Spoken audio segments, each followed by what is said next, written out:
Billionaire who missed a business conference just to take care of his sick receptionist ended up falling in love. Before we get into the story, leave a comment and let us know what city you're watching from. And don't forget to rate the story from 0 to 10 at the end. Enjoy the story. Lawrence Hayes stood in his corner office on the 45th floor of a glass tower in Chicago's Loop District, staring at his packed suitcase. His assistant Patricia held his boarding pass to San Francisco, where the Pacific Capital Summit was starting in 6 hours. Every major investor on the West Coast would be there. Lawrence was supposed to deliver the opening keynote speech, the kind of opportunity that could lead to deals worth hundreds of millions. But his hand was on his phone, looking at a different address. Northwestern Memorial Hospital, room 714. His receptionist, Kat Rodriguez, was lying in that room with pneumonia, the woman who had greeted him every morning for 3 years. The woman he had probably spoken maybe 200 words to directly. The woman whose absence that morning had turned his perfectly organized world into complete chaos. Patricia waited for his answer, confused why he was hesitating. Lawrence looked at the boarding pass one more time, then at the hospital address. He made a decision that would change everything. Cancel the flight. What could make a billionaire throw away the biggest business opportunity of the year for someone he barely knew? And how did a hospital room conversation turn into something neither of them expected? Before we get into this story, tell us where you're watching from in the comment below. And make sure to subscribe because tomorrow we're dropping another story you won't want to miss. Your support helps us bring you more powerful stories like this one. Lawrence Hayes lived in 2 places in Chicago. His office sat in a glass tower where the Willis Tower shadow moved across his window each afternoon.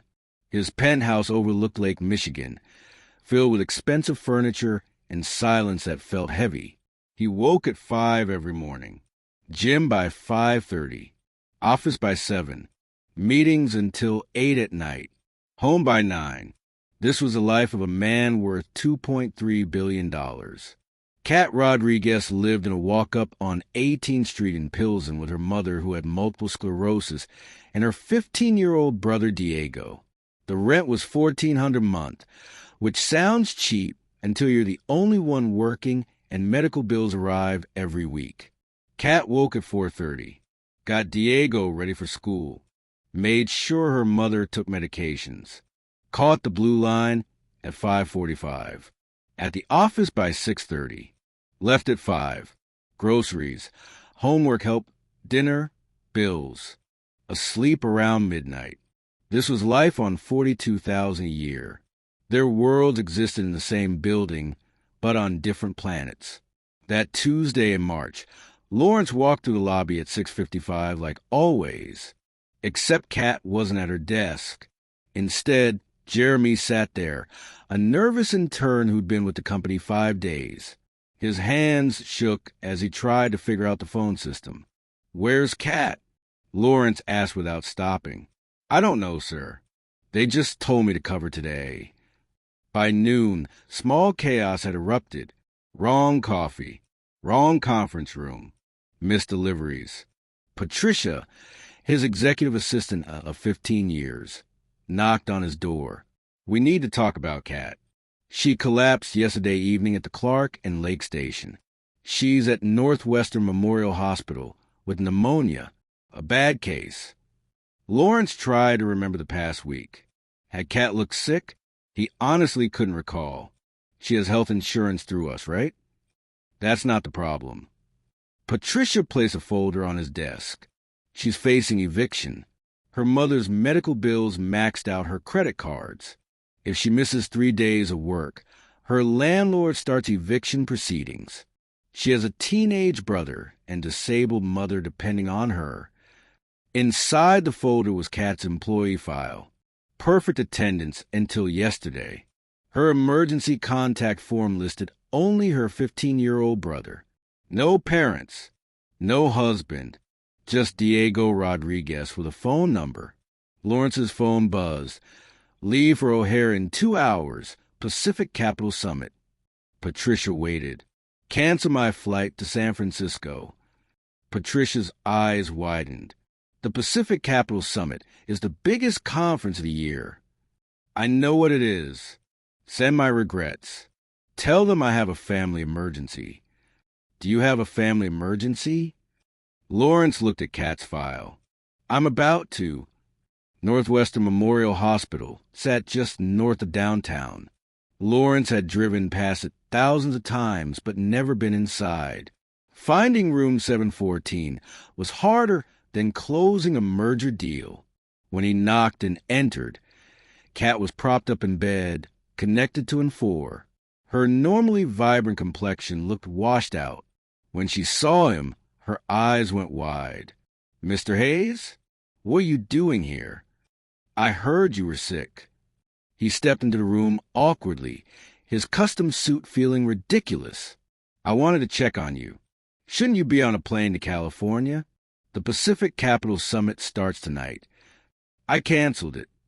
Kat's face went pale.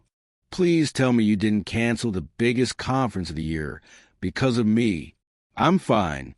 I'll be back at work in a few days. The doctor said you'll be here a week, then 2 weeks of rest at home.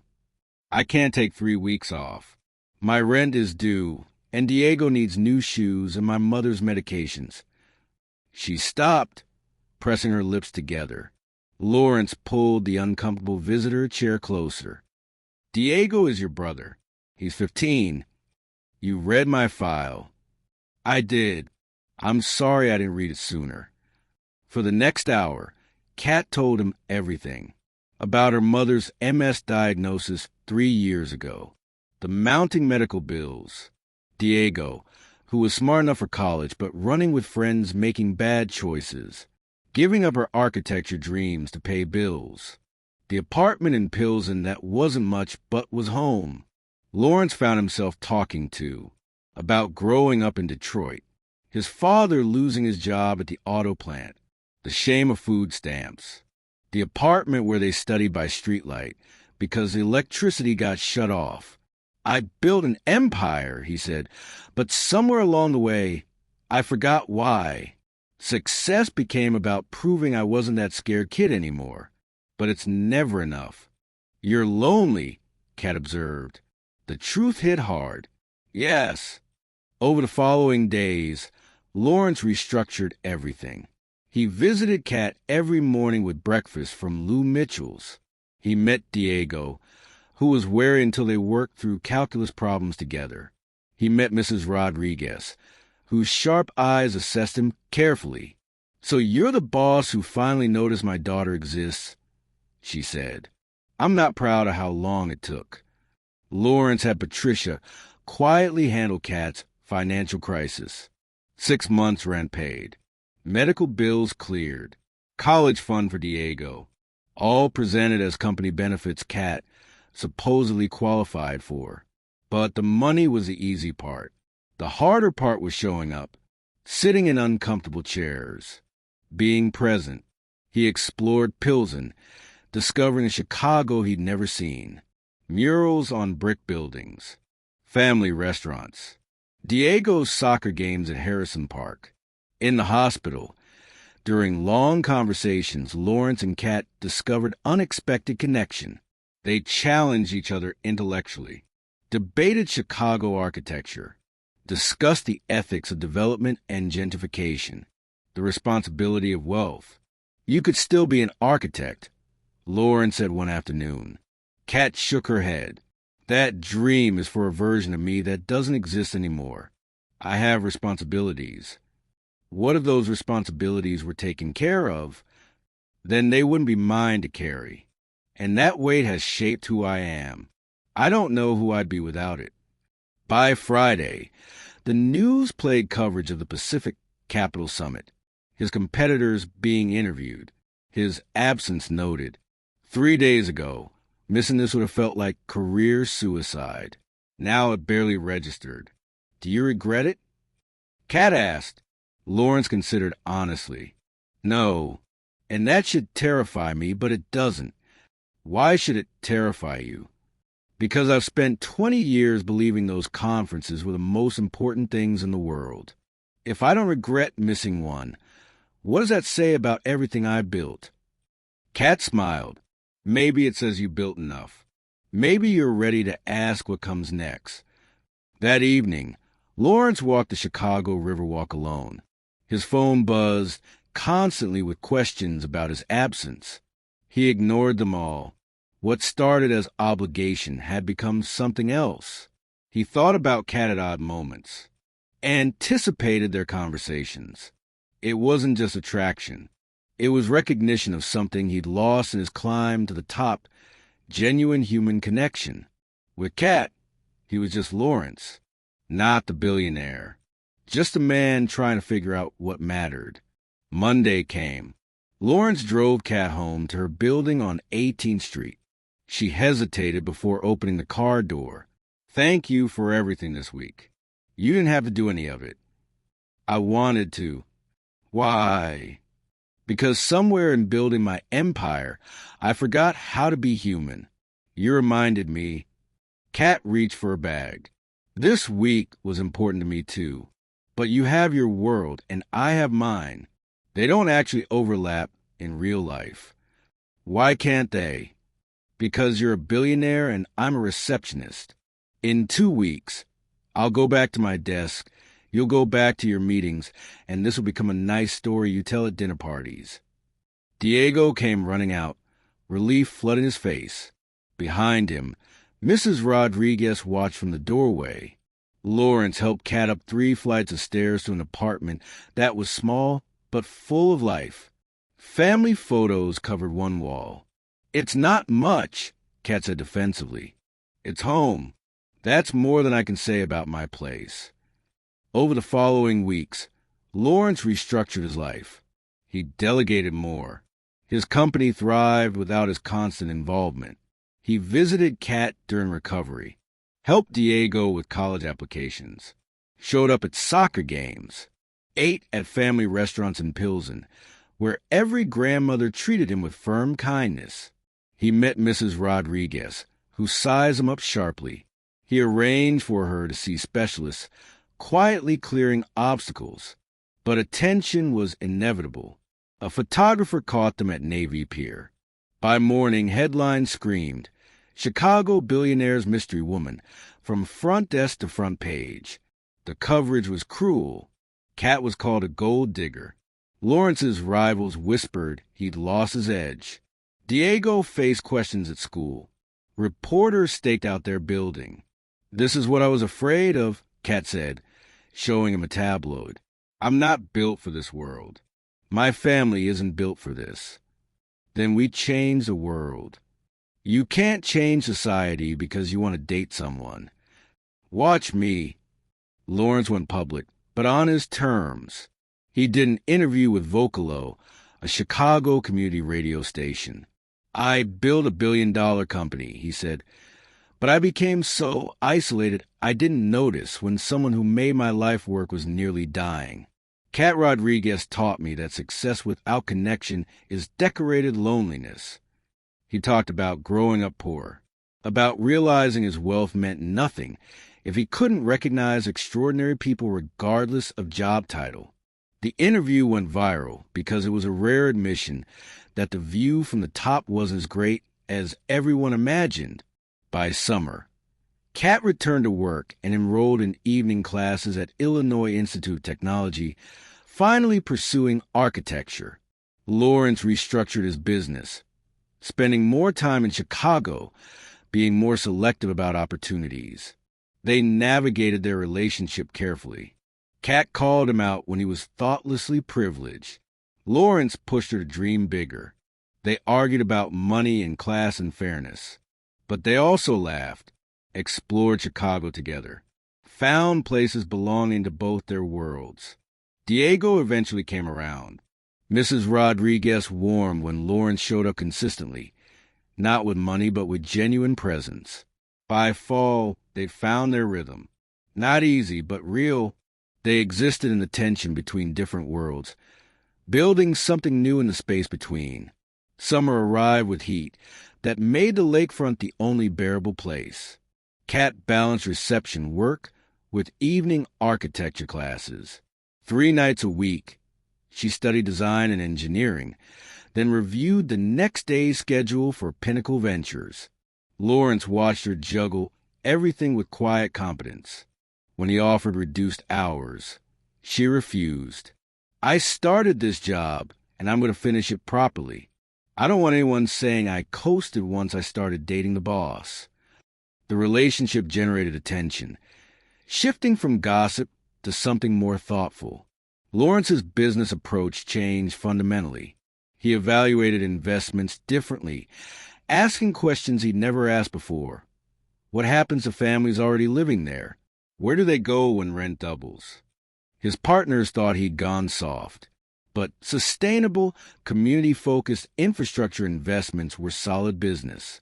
Kat's insights from the front desk, from her neighborhood, from her struggles gave Lawrence perspective he'd never had. One July evening on Kat's rooftop, watching the sunset over Chicago's skyline, Lawrence said, "I've been thinking about what you said, about the weight we carry shaping us." "What about it?" "I spent my life trying to carry less, delegating everything. You spent yours carrying more, and you're twice as rich as I am." Kat laughed. "My bank account disagrees. I'm not talking about money. You have your family, community, purpose. What did I have? A calendar full of meetings that didn't matter. A penthouse that echoed. You built something real, Lawrence.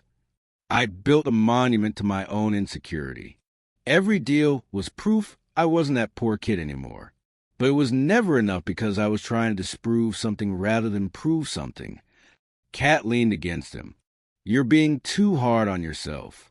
You chose to change. That matters." Diego got his Northwestern acceptance in August. Full scholarship. The day the letter arrived, Lawrence watched Diego's face light up, watched Mrs. Rodriguez cry happy tears, watched Kat hug her brother like she might never let go. Later, Diego pulled Lawrence aside. "I was wrong about you. I thought you were some rich guy who'd use my sister and disappear. But you showed up. You kept showing up. Your sister makes it easy." "She does, but most people don't notice." Diego paused. "Take care of her. She spent her whole life taking care of everyone else."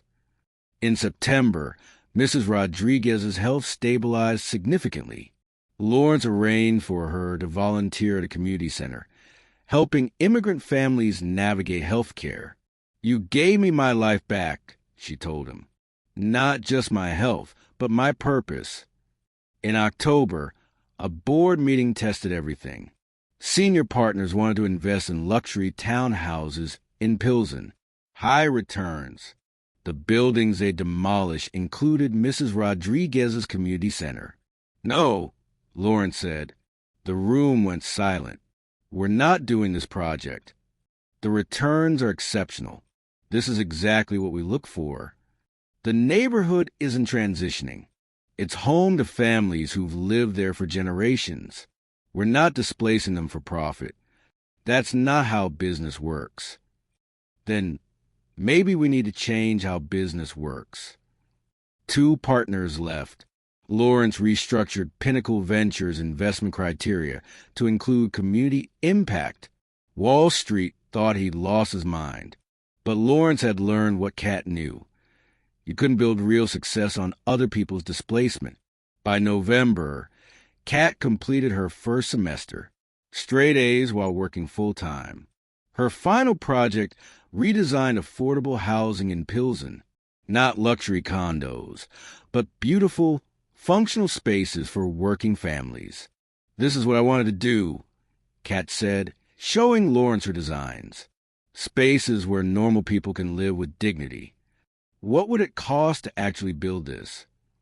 "Maybe $15 million for the first phase." "Let's do it." Kat stared at him. "This is a school project."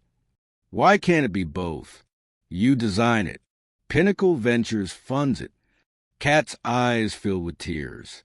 "I gave up this dream years ago. Now I'm terrified I'll wake up and discovered this was all a dream. Lawrence pulled her close. I'm real. This is real.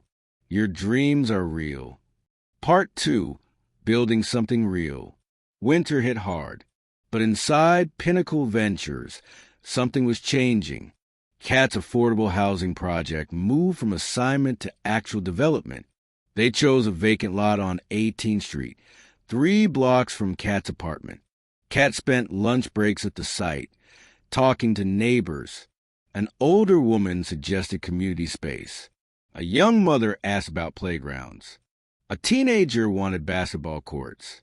Kat incorporated everything. By February, they broke ground. Diego came during winter break. Mrs. Rodriguez watched from her wheelchair. Neighbors gathered. Local news covered it.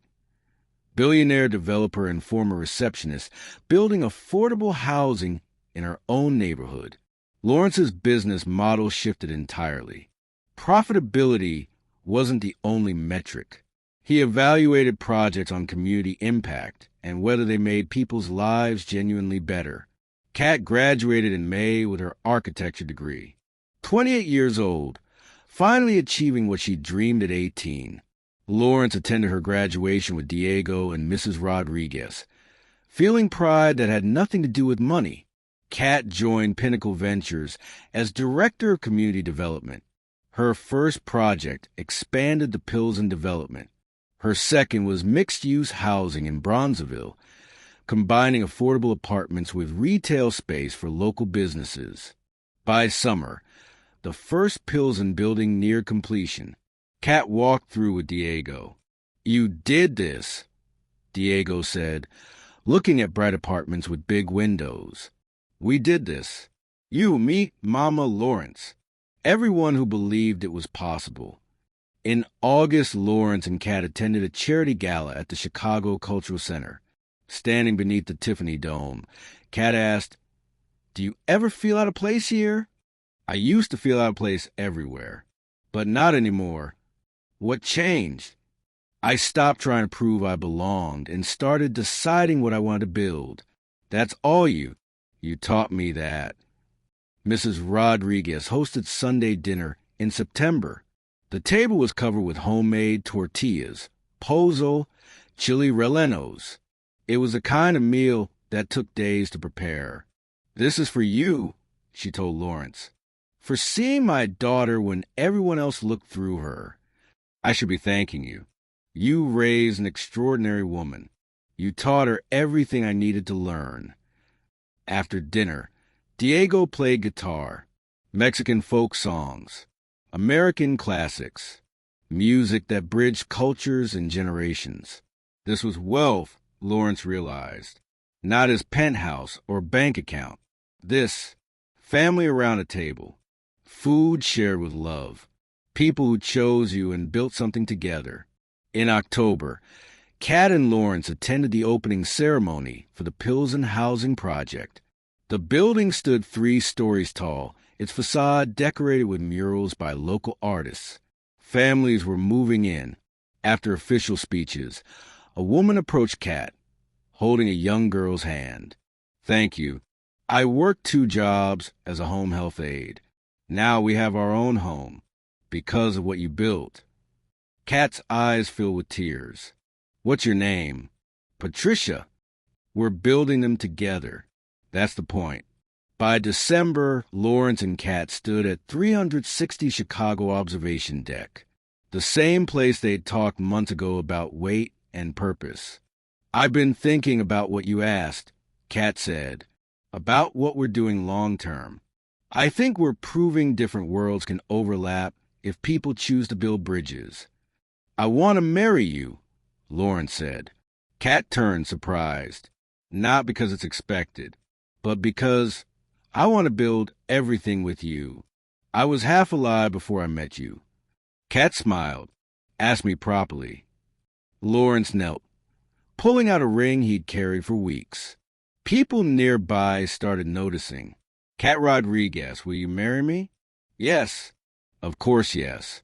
He stood and kissed her while strangers applauded and city lights sparkled below. Two people from different worlds choosing to build one world together. The wedding took place at St. Adalbert Catholic Church in Pilsen, the same church where Kat had been baptized. Lawrence's guests included Fortune 500 CEOs. Kat's included extended family, neighbors, and nurses from Northwestern Memorial. "This is going to be interesting," Kat said, looking at the combined list. "Your people are used to caviar. My people are used to tamales. So we serve both. This wedding represents both of us." Mrs. Rodriguez stood with her walker to give Kat away. Diego served as groomsman. The priest spoke about love that bridges divides, about choosing to see humanity in each other despite different backgrounds. The reception was held in the community center. Tables featured Mexican food prepared by neighborhood families and upscale dishes Lawrence's colleagues expected. A mariachi band played, then a DJ. The dance floor mixed billionaires and working-class families. Diego approached Lawrence as evening wound down. "Thank you for everything, but mostly for seeing Kat as more than your receptionist, for recognizing she's brilliant and deserving. She's all those things. I just removed some obstacles. You did more. You proved people like us matter, that our dreams are worth investing in." 3 years later, Lawrence and Kat stood at another construction site in Bronzeville. A 6-story building was taking shape. First 2 floors for small businesses. Upper floors contained 50 affordable apartments Kat designed. "This is the 8th project we completed," Kat said. 463 families housed, plus commercial spaces supporting over 100 local businesses. Their model attracted attention beyond Chicago. Other cities asked how to replicate it. Kat became a voice in urban planning, speaking about architecture that served people. Lawrence became known for investing that generated returns while improving communities. Diego graduated from Northwestern and entered medical school at University of Illinois, planning to return to underserved neighborhoods as a primary care physician. Mrs. Rodriguez founded a nonprofit helping immigrant families navigate health care, operating from Kat's first design building. Pinnacle Ventures started a fellowship program identifying promising students from working-class backgrounds, providing internships and pathways into finance and development.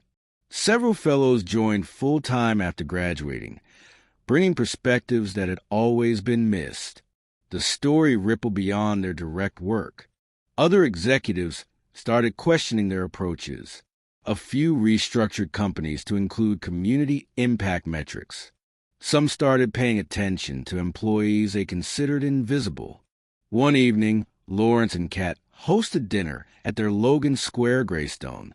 Not the penthouse Lawrence had sold. A home with room for Mrs. Rodriguez when needed. Diego's bedroom for visits. Space that felt lived in. Guests included an unlikely mix. Colleagues from Pinnacle. Families from housing projects. Diego's medical school friends. Mrs. Rodriguez's healthcare colleagues. Someone asked how it all started. Lawrence looked at Kat. "I got lucky. I nearly lost something I didn't know I had." "The whole story is that Lawrence made a choice," Kat said, "to miss a conference, to pay attention, to show up consistently. A young home health aide spoke up. That's what people like me need. Not charity, just to be seen. We're invisible most of the time. That's what needs to change," Kat said. "The world runs on people doing essential work that gets ignored. Reception work, healthcare, teaching. Those people aren't less capable. They just have fewer opportunities." The conversation continued for hours about inequality and opportunity, about creating change without displacing people, about responsibility that came with wealth. Later, cleaning up, Kat asked, "Do you ever miss it? The old life, the constant deals." "Sometimes I miss the simplicity, clear metrics for success. But I don't miss the emptiness. I don't miss being lonely. I don't miss the person I was becoming." "Who were you becoming?" "Someone who'd forgotten why money mattered. It's supposed to be a tool for building the life you want. Instead, it became the goal itself. And now I know what matters. Your family who became mine. Diego in medical school. Your mother helping families. Housing projects with kids playing in courtyards we designed. This is success. Kat turned to face him. You know what the real lesson is? You don't need a hospital crisis to start paying attention. You just need to choose to see people.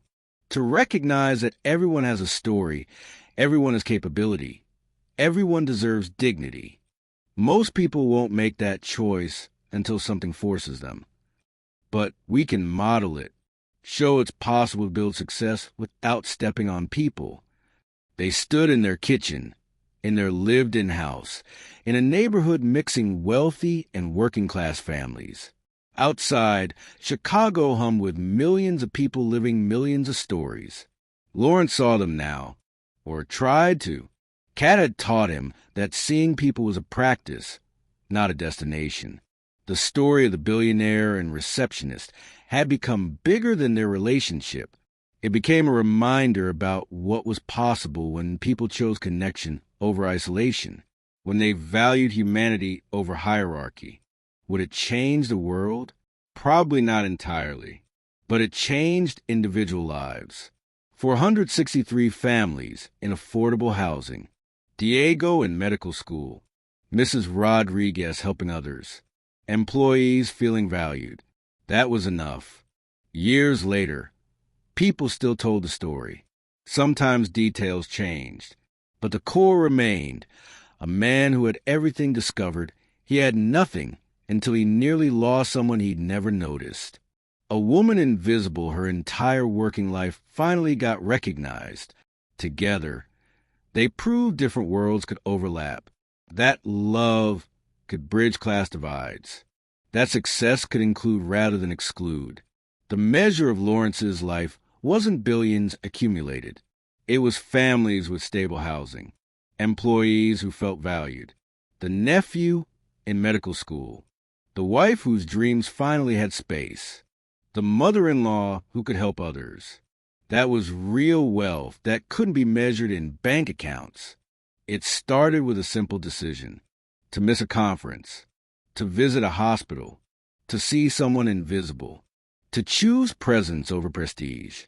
The lesson wasn't complicated, just hard to remember. The most valuable things are the connections you make and the people you choose to truly see. Everything else is just details. Thank you for watching this story. If it resonated with you, please subscribe to our channel for more powerful stories like this one. We're dropping another story tomorrow you won't want to miss. Tell us in the comments where you're watching from and what this story meant to you. Your support helps us bring you more stories about real human connection and transformation. Until next time, remember that extraordinary people are all around you. You just have to choose to see them.